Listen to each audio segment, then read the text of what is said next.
Vosotros sabéis que cómo me he comportado entre vosotros todo el tiempo desde el primer día que entré en Asia, sirviendo al Señor con toda humildad y con mucha alegría y lágrimas y pruebas que me han venido por las acechanzas de los judíos.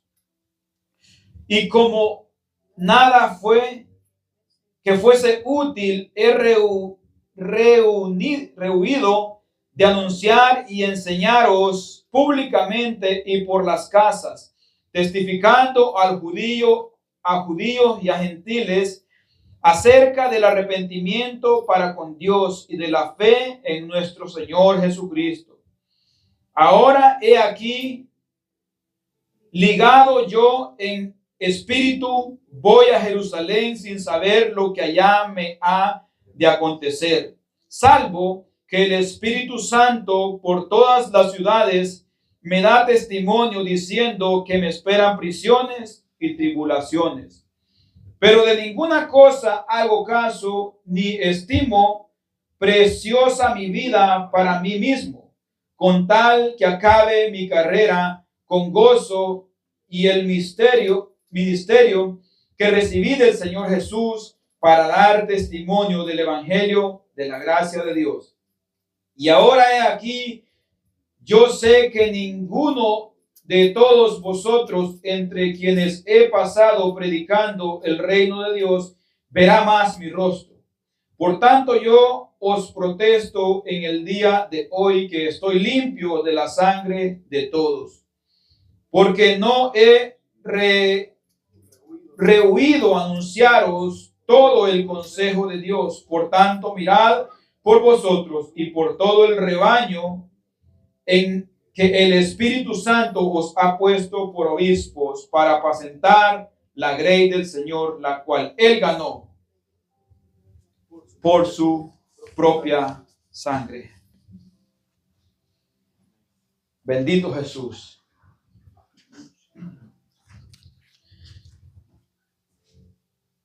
Si nosotros, hermanos, le preguntamos a cualquier persona qué es lo más valioso que tienes, seguramente va a decir mi vida. O alguno dirá mi hijo, o otro dirá mi mujer. Pero el apóstol Pablo miraba como mucho más valioso ese ministerio que Dios le había dado, ese regalo precioso que Dios le había concedido por gracia y misericordia. Amén. Cuando leemos este pasaje, nosotros vemos que está hablando de la historia del apóstol Pablo, que había estado en un lugar y que se iba a ir para otro lugar, pero antes de irse quería llamar a los ancianos de Éfeso, que Éfeso se encuentra en Asia, más adelante lo que dice, y es lo que leemos aquí. Viniendo pues desde Mileto a Éfeso, hizo llamar a los ancianos de la iglesia. Cuando vinieron a él, les dijo: vosotros sabéis cómo me he comportado entre vosotros todo el tiempo desde el primer día que entré en Asia. Y si el apóstol Pablo les dice a ellos: ustedes saben cómo yo me he comportado, cómo yo me he conducido, es porque él sabe que ninguno de ellos puede decir algo contrario a lo que él está diciendo. Amén. Sirviendo al Señor con toda humildad y con muchas lágrimas y pruebas que me han venido por las acechanzas de los judíos. El pueblo que se suponía que era el que debía de recibir el mensaje con mayor facilidad era el pueblo que se oponía. Amén. Era el pueblo que rechazaba a Pablo. Y no lo rechazaba por ser Pablo ni por llamarse así, sino por el mensaje que llevaba. Amén, gloria a Dios. Y a veces cuando uno predica la palabra, hermanos, a veces uno piensa que el mayor rechazo puede venir de personas que no conocen absolutamente de Dios. Y a veces las personas que no conocen absolutamente nada de Dios, lo que hacen es que se quedan como sorprendidos y como diciendo: ¿de qué hablarán estos? ¿Qué locuras hablan estos? Pero hay un pueblo que tiene un cierto conocimiento de la palabra y es el que se opone a veces.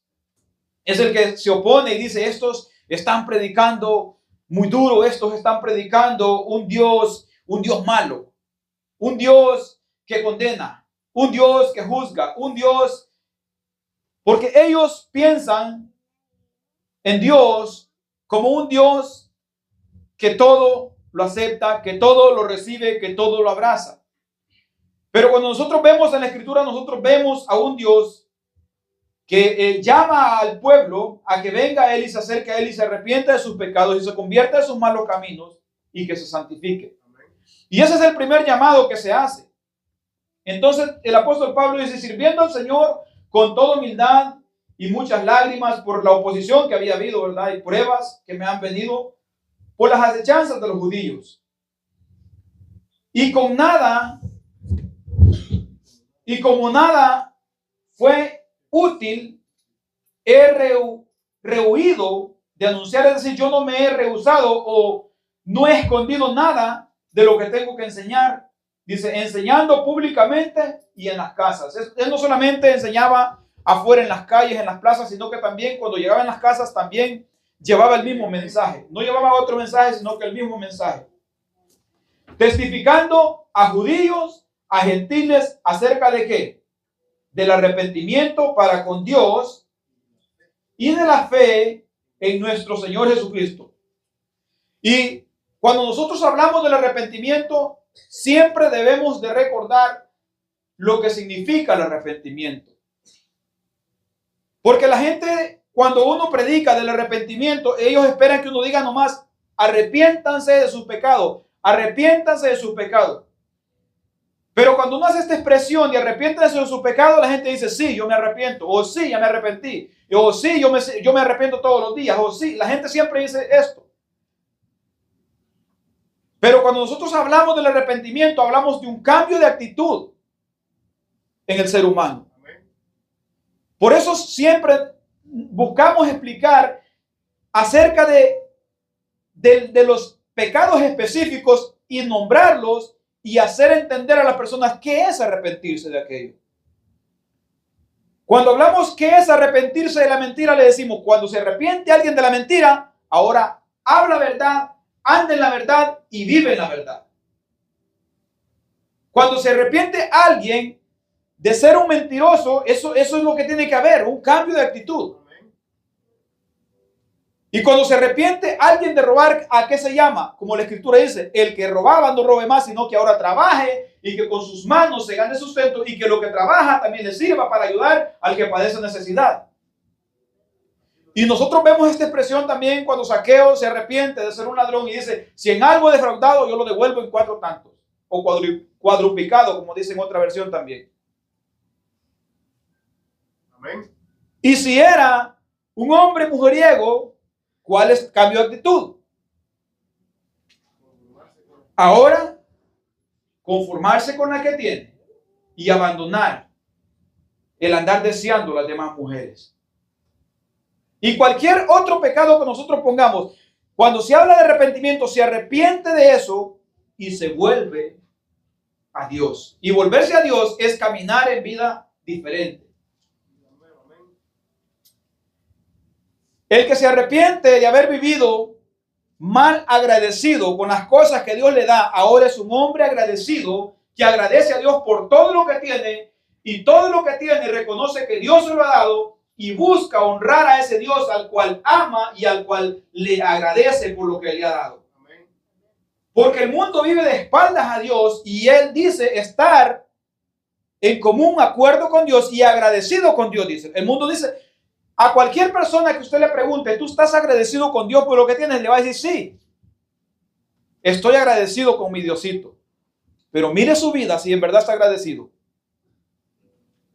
Porque no es palabras, con Dios no es que vamos a ir con palabras, Señor, estoy agradecido contigo, pero vivir la misma vida de pecado, la misma vida de rebeldía, la misma vida de adulterio, fornicación, mentira, robos, lascivia, hechicería, brujerías. No es vivir en la misma vida. El agradecido con Dios cambia de vida y vive como Dios quiere que viva.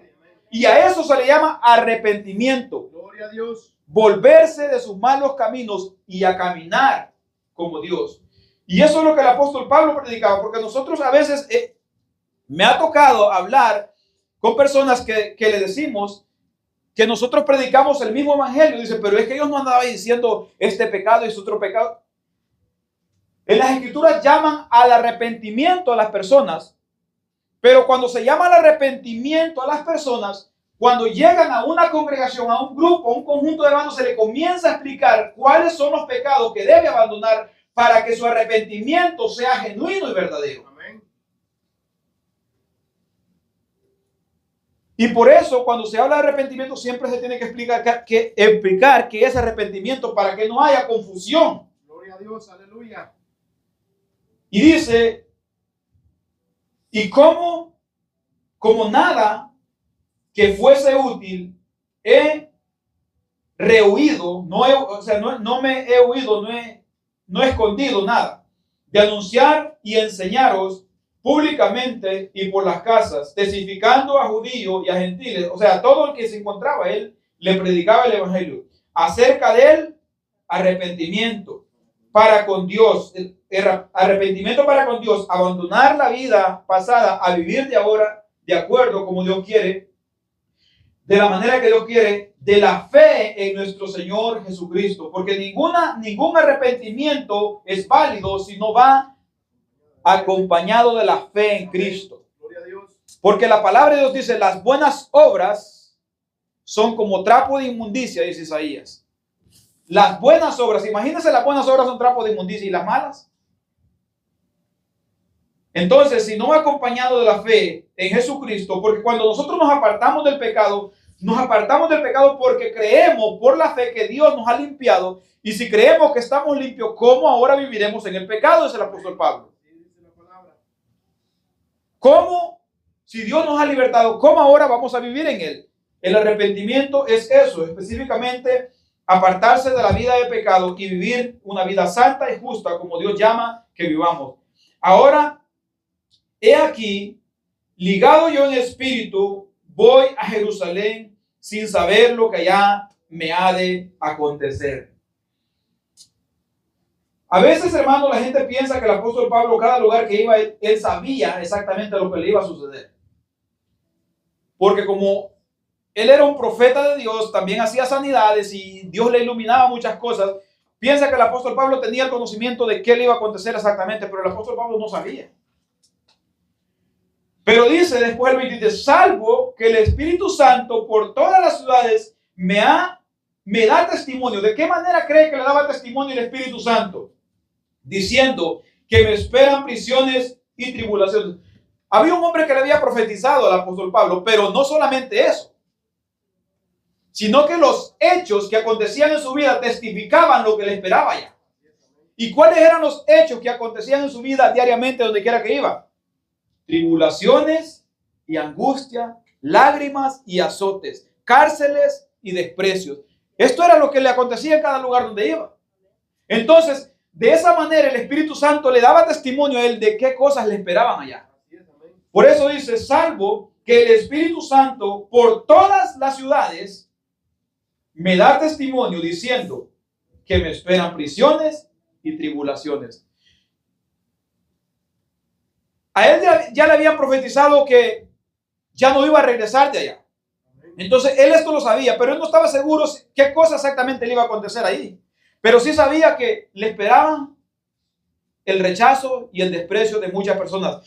Porque siempre hay personas que aceptan el evangelio, pero la gran mayoría eran que rechazaban. Y si nosotros vamos aquí donde quiera que vayamos, a la ciudad que sea que vayamos nosotros, la gran mayoría no va a recibir la palabra. Aleluya. Van a ser pocos. Donde quiera que vayamos, hermano. Incluso si vamos entre nuestra familia.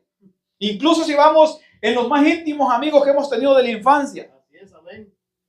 Unos poquitos son los que van a recibir la palabra. Pero ¿qué dice el apóstol Pablo después de esto? Pero de ninguna cosa hago caso. Ni estimo preciosa mi vida. Para mí mismo, o sea, ni estimo preciosa mi vida, como quien dice, yo no estimo mi vida preciosa para vivir de la manera que a mí me place, o de la manera que yo quiero, o de la manera que me sería más placentero vivir. Él no estimaba la vida de él para eso. Dice, con tal que acabe, y en otra versión dice, pero si es para servir a Dios, dice otra versión, ahí sí, con tal que acabe mi carrera con gozo y el ministerio que recibí del Señor Jesús para dar testimonio del evangelio de la gracia de Dios. En otra versión dice que Si es para servir el evangelio, entonces su vida tiene valor, porque testificará y dará a conocer el evangelio de Cristo Jesús. Amén. Gloria a Dios. Gloria a Dios. Ese ministerio que él ha recibido, o ese misterio o ministerio que él ha recibido, es lo que él quiere dar a conocer. Y esto es lo que él quiere. Y cuando él habla de terminar la carrera, no está hablando de terminar mi vida en esta tierra y morir. Está hablando de completar la predicación del evangelio, llevándola a los lugares que el Señor le llamó a enviarlo o a llevar la palabra. No está hablando de que él quiere terminar ya con su vida o que su vida se acabe, sino que está hablando de que él quiere completar todos esos lugares que el Señor lo ha llamado a predicar o que él se había propuesto en su corazón también, porque en muchos pasajes dice, he propuesto en mi corazón ir a tal lugar. Entonces él, y todo lo que él se proponía en su corazón siempre era cumplir la misión, como él decía. Y ahora he aquí, yo sé que ninguno de todos vosotros, entre quienes he pasado predicando el reino de Dios, verá más mi rostro. Él dice aquí, yo sé que a todos los que le he predicado aquí, ya no me van a volver a ver.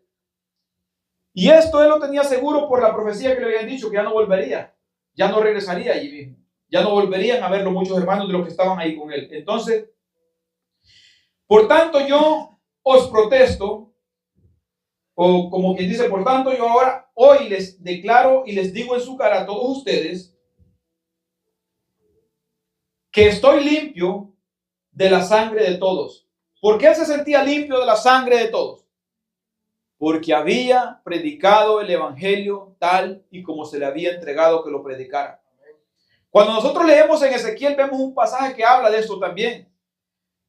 Que Dios le dice a Ezequiel, si tú no predicas la palabra, si tú no amonestas al impío que se aparte de su pecado y el impío muere, tú serás culpable de la sangre de él. Pero si tú le predicas al impío que se aparte de su pecado y el impío muere y no se apartó de su pecado, pues entonces el impío será culpable porque tú ya le advertiste, pero él no hizo caso. Pero si el impío muere sin advertencia de parte de él que fue llamado a advertirle, entonces no es que el impío ya sea libre de culpa, no, él va a recibir su recompensa, pero habrá otro culpable aparte de no haber predicado lo que Dios lo llama a predicar. Entonces nosotros, a la hora de predicar, también tenemos esta misma responsabilidad de predicar lo que se nos ha enseñado. Por tanto, yo os protesto el día de hoy que estoy limpio de la sangre de todos vosotros, porque no he rehuido anunciar todo el consejo de Dios, la palabra de Dios, como Dios se la había dado a él. Por tanto, mirad por vosotros y por todo el rebaño. Miren por ustedes, porque recuerden que cuando está hablando aquí, está hablando con líderes que mandó llamar de Éfeso o de Asia, como dice ahí, los mandó llamar para darles este último consejo que él quería darles antes de irse. Es lo que dice al principio, enviando pues de Mileto a Éfeso, llamó a los ancianos de la iglesia. Cuando vinieron a él, les dijo, vosotros sabéis, y empezó a hablar con ellos, de qué manera he vivido, cómo me he conducido, la manera que me he comportado, los sufrimientos que he tenido, los rechazos que han habido en mi vida. Y ustedes saben que he predicado en las calles, he predicado en las casas, el evangelio ha sido entregado y aún así mi vida no la considero importante, pero sí es para predicar el evangelio. Entonces de eso sí quiero aprovechar la vida porque eso sí es de provecho para mí. Y aquí está terminando con ellos y siga para adelante, pero solo voy a llegar hasta aquí. Por tanto, mirad por vosotros y por todo el rebaño que el Espíritu Santo ha puesto por obispos, o sea, los ha puesto ustedes que lideren este grupo de personas los cuales están a cargo de ustedes, para apacentar la iglesia del Señor, la cual él ganó a precio de sangre. Él ganó por su propia sangre. El Señor Jesucristo la ganó y entonces él da a entender que todos los que están al frente son ministradores, no son dueños, ministradores. Un administrador de alguna empresa, de alguna tienda, de algún negocio no es el dueño, es un trabajador más. Y así el apóstol Pablo se hacía llamar también el siervo, ministro, colaborador, incluso en pasajes se llamaba esclavo del Señor, esclavo de Jesucristo, porque él relacionaba todo esto como venía a ser lo mismo. Pues es un servidor, tiene que hacerlo bien hecho. Un esclavo, tiene que hacerlo bien hecho. Es un siervo, tiene que hacerlo bien hecho, como para su Señor. Y todos nosotros, de igual manera, todo lo que hagamos, sea de palabras o de hecho, hagámoslo como para el Señor, siempre de buena gana. Y así, hermanos, vamos a pasar el tiempo de los coros y seguimos glorificando el nombre del Señor.